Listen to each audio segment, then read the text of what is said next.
नमस्कार मित्रांनो, श्री स्वामी समर्थ अरब स्वामी कृपा यूट्यूब चॅनलमध्ये आपले सर्वांचे हार्दिक स्वागत आहे. मित्रांनो, आजचा व्हिडिओ बिलकुल स्किप न करता बघा, कारण म्हातारपण हे प्रत्येकाला येणारच असते. म्हातार गिधाडाने सांगितलं की म्हातारपणात मुलमसात सोडून का जातात.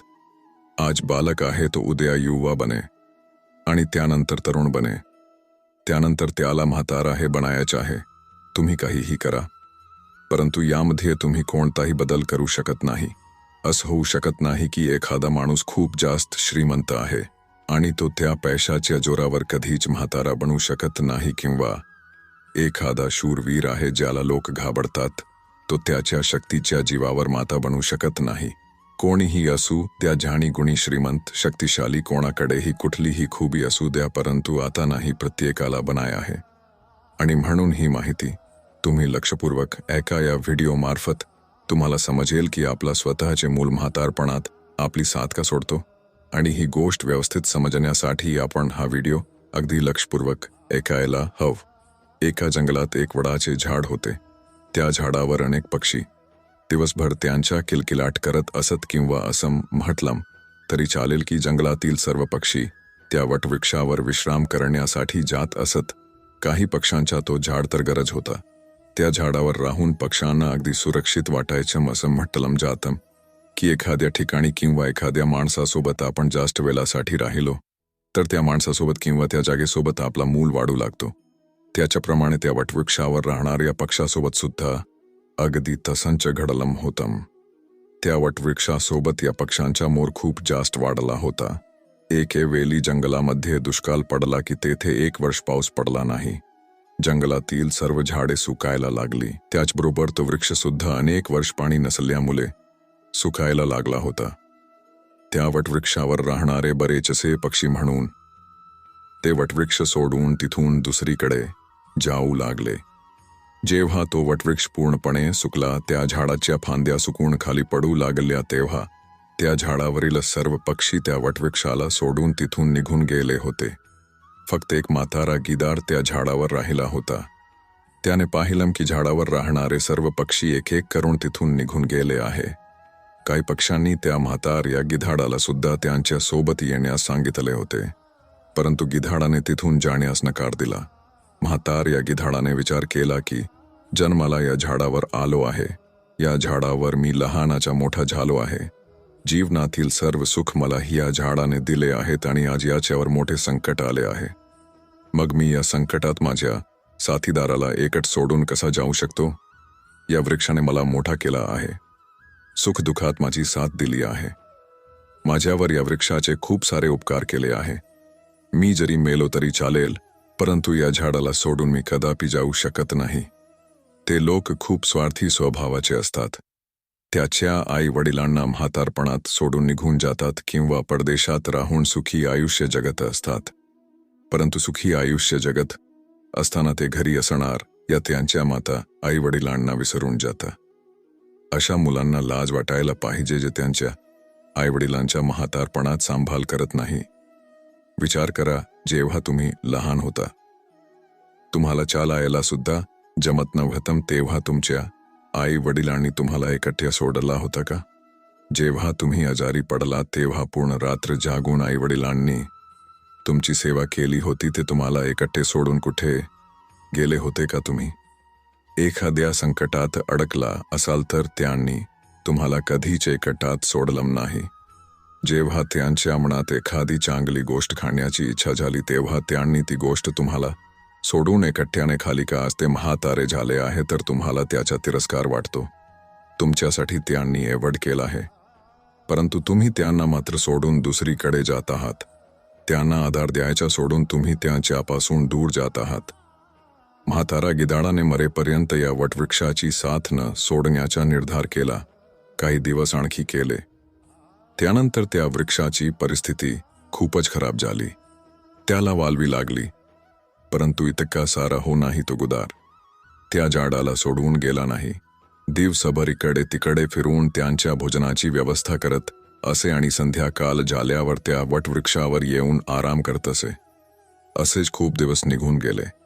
जे पक्षी त्या वटवृक्षाला सोडून गेले होते त्यांनी विचार केला की आपला सोबती म्हातारा गिधाड अजूनही त्याच वटवृक्ष राहत आहे.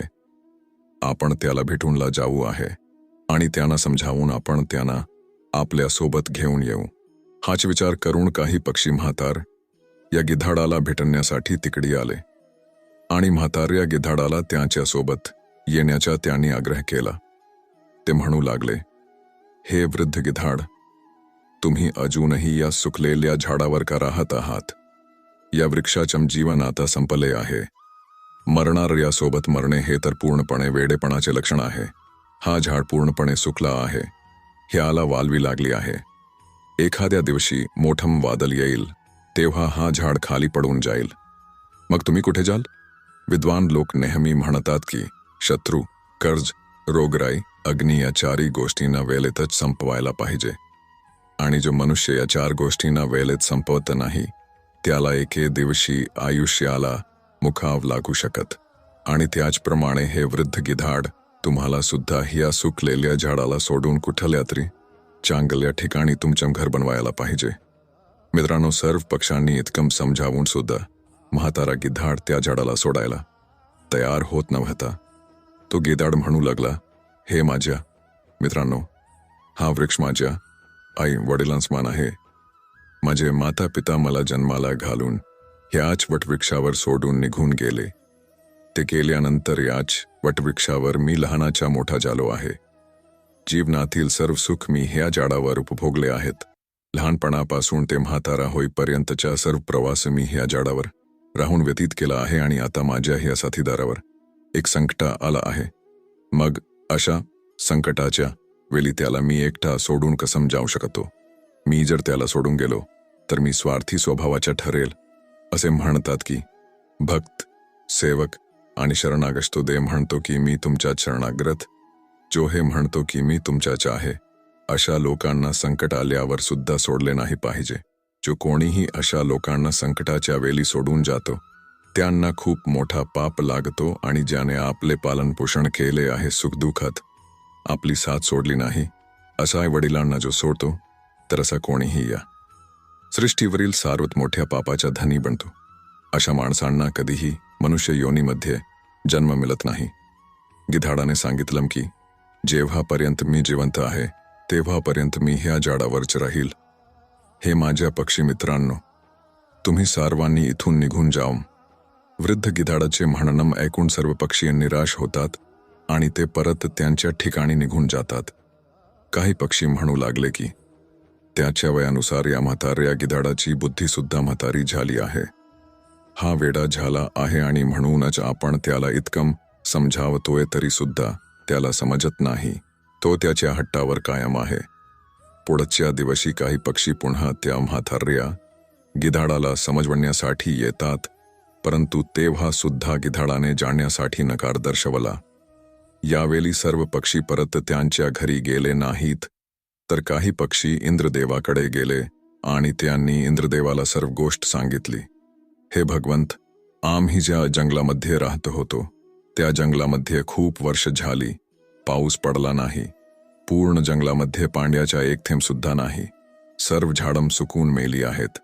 त्या जंगलातील सर्व जीवजंतू ते जंगल सोडून दुसऱ्या ठिकाणी निघून गेले आहेत. परंतु दुःखाची गोष्ट ही आहे की ज्या वटवृक्षावर आम्ही राहत होतो त्याच वटवृक्षावर एक वृद्ध गिधाड सुद्धा राहत होतं. आम्ही तर त्या वृक्षाला सोडून तिथून निघून आलो, परंतु तो वृद्ध गिधाड त्या वटवृक्षाला सोडायला बिलकुल तयार नाही. तो वृक्ष सुकून त्याला वालवा लागला आहे. तो कधी पडू शकतो. आम्ही सर्व पक्षी मिळून त्या वृद्ध गिधाडाला समजावण्यासाठी तिकडे गेलो होतो, परंतु तरीही तो वृद्ध गिधाड आमचं ऐकायला तयार नाही. त्यांचं म्हणणं हेच आहे की मरेपर्यंत ते या वृद्ध वटवृक्षाची साथ सोडणार नाहीत. आणि म्हणूनच हे भगवंत, आम्ही तुमच्या जवळ आलो आहोत. तुम्ही स्वयं आमच्या सोबत चला आणि आमच्या वृद्ध गिधाड्याला समजावून सांगा. कदाचित ते तुमचं म्हणणं ऐकतील. दर्शक मित्रांनो, पक्ष्यांची ही मागणी इंद्रदेवाने ऐकली आणि त्यानंतर इंद्रदेव त्या पक्ष्यांसोबत त्या जंगलात जाऊन त्या वृद्ध गिधाडाला समजावू लागतात. हे गिर्धराज, मी देवराज इंद्र तुम्हाला समजण्यासाठी आलो आहे. हा वृक्ष आता कधीही पडू शकतो. ह्याच्यावर सावलीसाठी एक सुद्धा पान शिल्लक राहिला नाही. आणि तुम्ही सुद्धा खूप म्हातारे झाले आहात. कधी हा वृक्ष जर खाली पडला तर तुमचा मृत्यू होऊ शकतो आणि म्हणूनच ह्या वृक्षाला सोडून तुम्ही एखाद्या सुरक्षित ठिकाणी निघून जा. दर्शक मित्रांनो, इंद्रदेवाचे म्हणणं ऐकून वृद्ध गिधाड म्हणू लागला, हे भगवंत, मला एक गोष्ट सांगा. जेव्हा माझा जन्म झाला तेव्हा माझे आई वडील मला ह्याच वृक्षावर सोडून निघून गेले होते. मी जेव्हा असहाय्य होतो तेव्हा ह्याच वटवृक्षाने मला लहानाचं मोठं केलं. माझं पूर्ण बालपण ह्याच वृक्षावर राहून गेले आहे. याच वृक्षावर राहून मी उपभोगले आहेत आणि ह्याच वृक्षावर राहून मी म्हातारा झालो आहे. माझा पूर्ण जीवन ह्याच वृक्षावर व्यतीत झाला आहे आणि आज जेव्हा हा वृक्ष संकटात आहे तर मी ह्याला सोडून कसं जाऊ शकतो. नेहमी लोक असंच करतात. जेव्हा एखादे संकट येते, गरिबी येते, तेव्हा अशा लोकांची त्यांचे नातेवाईक सुद्धा साथ सोडून देतात. परंतु मी अशा मतलबी लोकांसारखा नाही आहे. मी माझ्या शेवटच्या श्वासापर्यंत या वृक्षाची साथ सोडणार नाही. वृद्ध गिधाडाच्या झाडाबद्दल एवढं प्रेम पाहून इंद्रदेव खुश होतात. ते म्हणतात, हे वृद्ध गिधाड, मी तुम्हाला एक वरदान देऊ इच्छितो. तुम्ही मागा, तुम्हाला काय हवं आहे. तेव्हा वृद्ध गिधाड म्हणतो, हे भगवंत, जर तुम्हाला वरदान द्यायचं आहे तर मला नका देऊ. या वटवृक्षाला वरदान द्या. तुमच्या वरदानामुळे हा वटवृक्ष पुन्हा पूर्वीसारखा हिरवागार होऊ द्या. ह्याच आयुष्य वाढ द्या. मी तर तसाही म्हातारा झालो आहे. माझा आता आयुष्य काहीच दिवस शिल्लक राहिला आहे. माझ्यानंतर या वृक्षाच्या सावलीमध्ये हजारो पक्षी त्यांचे सुखी जीवन जगू शकतील. सगळ्यांचं चांगलं झालं तर मला देखील आनंद होईल. गिधाड्याचं म्हणणं ऐकून इंद्रदेवाने त्या वटवृक्षाला पुन्हा हिरवगार बनवलं. पूर्ण जंगलामध्ये पाऊस पडला. जंगलातील सर्व झाड पुन्हा हिरवीगार झाली. सर्वत्र हिरवगार प्रसन्न वातावरण पुन्हा तयार झालं. जे जीवजंतू पशुपक्षी त्या जंगलाला सोडून निघून गेले होते ते पुन्हा त्या जंगलात परत आले. सर्व पक्षी वटवृक्षावर पुन्हा राहू लागले आणि त्यांचा किलबिलाट पुन्हा चालू केला. सर्व पक्षी त्या वृद्ध गिधाडाची खूप सेवा करू लागले. त्यांच्यासाठी अन्न पाणी सर्व काही ते आणून देत होते. मित्रांनो, अशा प्रकारे त्या वृद्ध गिधाड्याचं उर्वरित आयुष्य अगदी सुखपूर्वक व्यतीत झालं. आपल्याला सुद्धा या गोष्टीमार्फत एक शिकवण घ्यायला हवी की संकट काळात कधीही आपल्या माणसांची साथ सोडायला नाही पाहिजे. खास करून आपल्याला जन्म देणाऱ्या आणि आपले पालन पोषण करणाऱ्या आईवडिलांची साथ तर आपण बिलकुल सोडायला नाही पाहिजे. ते तुमचे जन्मदाता आहेत. तुम्हाला वाढवण्यासाठी त्यांनी त्यांच्या आयुष्यात खूप सारे संकट, खूप सारे त्रास सहन केले आहेत आणि त्यांच्या म्हातारपणात जर तुम्ही आधार देऊ शकला नाहीत तर असा जीवन काहीच कामाचा नाही. मित्रांनो, जर तुम्हाला हा व्हिडिओ आवडला असेल तर व्हिडिओ लाईक करा आणि चॅनलला सबस्क्राईब करायला सुद्धा विसरू नका. भेटूया पुढच्या व्हिडिओमध्ये अशाच एका नवीन चर्चेसह. तुम्हा सर्वांचे मनःपूर्वक आभार. श्री स्वामी समर्थ.